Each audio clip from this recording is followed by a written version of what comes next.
So Star Wars Hunters does actually have a ranked mode, which is going to be so much fun to grind and try and make our way up the ranks. It's already been live for a while now, even in the soft launch, and today I wanted to pretty much explain exactly how the ranked mode works so that you guys have an idea of what to expect when the game finally comes out in just a few weeks from now. Now, for anyone who has played ranked modes in other shooters before, the principle of ranked in this game is pretty similar and it does work pretty much the same as most other shooters out there, that being that the general idea is for you to grind away at the ranked mode, where wins and good individual performances will allow you to move your way up the ranks, where obviously losses and bad performances can also move you down the ranks as well. Now, the ranks that are available in Star Wars Hunters, which are actually called leagues in this game, are Bronzium, Chromium, Erodium, Beskar, and Kyber, and within each of those there's also 3 tiers as well. So for example, once you make your way up to Beskar, you'll get to Beskar 3, then Beskar 2, Beskar 1, and then once you rank up again, you'd go to Kyber 3, Kyber 2, and eventually Kyber 1, which is the highest rank you can achieve. So that is a general explanation of how the ranks, or the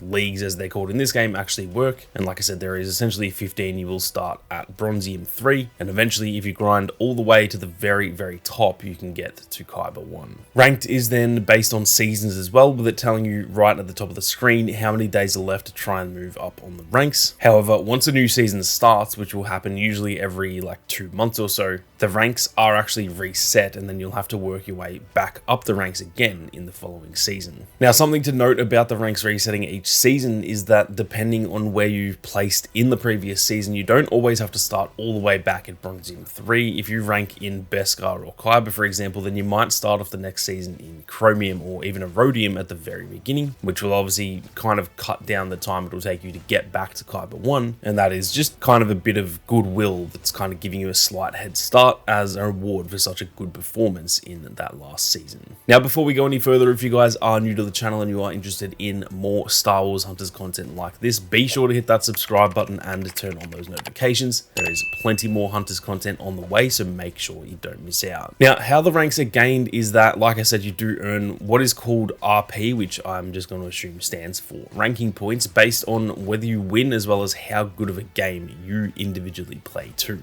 You will get 100 RP for a win, and then your performance based RP obviously varies. So if you don't play very well, you might only get 5 or 10 RP for that game, or sometimes you might dominate and end up getting, for example, 40 RP or more. It all just depends on how well you play in each game. Now, the good thing about this is that early on, if you lose games but you do dominate the game yourself, and maybe it was just bad teammates that cost you the loss, or the other team just worked better together, then you can still actually gain RP even with a loss. So there's been some games where I have lost the game, but I went 10-1 and played pretty well, and I would lose 20 RP for the loss, but gain 40 RP for my performance. And so overall, I still actually went up 20 RP even with a loss, which I think is a really good way of doing it, especially early on when everyone is sort of in those lower ranks, and it can be hard to get out of those ranks because if you're playing with bad players, for example, it's sometimes not your fault if your team actually loses. Now, keep in mind though that losses at the early ranks do cost less than they do later on. So like I just said, in the Bronzium rank, if you lose, you only lose 20 RP, whereas a win will grant you 100 RP. And that means that even if you lose 4 games, but then you win the 5th, technically you are still going up in ranks, even with a 1 win in 5 record, albeit it is just much slower than if you win most games, obviously. Now, once you do get to the higher tiers though, the RP that you earn and lose throughout games does change and become a little bit harder, making the games that you play at, for example, the Beskar rank, a little bit more crucial than games at the Bronzium or Chromium rank, for example. And so obviously it is a bit harder to climb the ranks once you are closer to the top, which is sort of how it is across any other ranked modes that you'll play too. Now, for any of you who have never played ranked before, you might be wondering what's the point in doing ranked when you can just go and play casual and it will be a bit of an easier experience. But there are definitely a few benefits to playing ranked that make it worth it for those who do enjoy the grind, as well as what I will say is definitely a bit more of a sweaty experience compared to the casual modes. rewards. Firstly, just the bragging rights of making it to Kaiba, for example, is worth it. It does always feel really rewarding to make it to the highest rank, but you also get seasonal rewards for it too, stuff that you can only unlock through ranked that you will get to keep forever, and that definitely makes it feel a little bit more exciting for me too. Not only just the bragging rights side of it, but unlocking stuff that other players who don't play ranked can't really get their hands on. That is definitely worth it for me personally. Now, in this current season for the soft launch, for example, you get a unique reward for every single tier of each league that you climb, meaning there is 15 rewards in total. In fact, there's actually more than that because you get 2 rewards once you get to the next league compared to 1 reward for each tier of that league, and some of the rewards are pretty damn awesome. Most of the rewards are just pretty simple stuff like credits and crystals that can be earned through playing the game normally anyway, and those can be spent in the store to unlock skins and stuff like that. And then for each rank, you'll also get an avatar that shows the different rank that you got to. So this season was kind of Reeve themed, and therefore each avatar has Reeve with a different background representing the rank, which is really cool to be able to show off. And like I said, that is one of those things that you can only unlock through ranked, and you're going to be able to show that off permanently with your avatar, which is not only an actual reward, but like I said, it kind of adds to the bragging rights as well, being able to show that off to everyone that you made it to Kaiba in the previous season, for example. Now, on top of that too, there are also some skins that you can unlock too. So not all of the rewards are very basic. Some of them are actual skins. Some of them are a little bit more basic. For example, there were a few slingshot skins throughout this season that were pretty decent, but they're not anything like crazy. But the best one that you get if you do reach Kaiba 1 in that season is this awesome Beskar Buckethead skin for Sentinel, which is a legendary skin, so it's one of the best in the game that you can get. And like I said, this is only available through ranked. I doubt they'll ever put this in the store or anything because this is linked with making it to Kaiba 1, and so I think a lot of people would actually be pretty mad about that if they do just sell this later on. And as you can see, this skin is absolutely awesome. It is definitely worth grinding the ranks if you guys enjoy the cosmetic side of the game, because like I said, pretty much every season you're going to be able to unlock a skin like this, and no doubt they will cycle through pretty much every hunter as we go throughout each season. But anyway, that is pretty much an overall explanation of how ranked works in Star Wars Hunters. I'm keen to hear whether you guys are excited for ranked or not, so be sure to leave a comment down below and let me know if you guys are going to be playing it or not once the game is out on June 4th, just a few weeks from now. But with that being said, thank you all very much for watching. You guys have a great day, and may the force be with you always.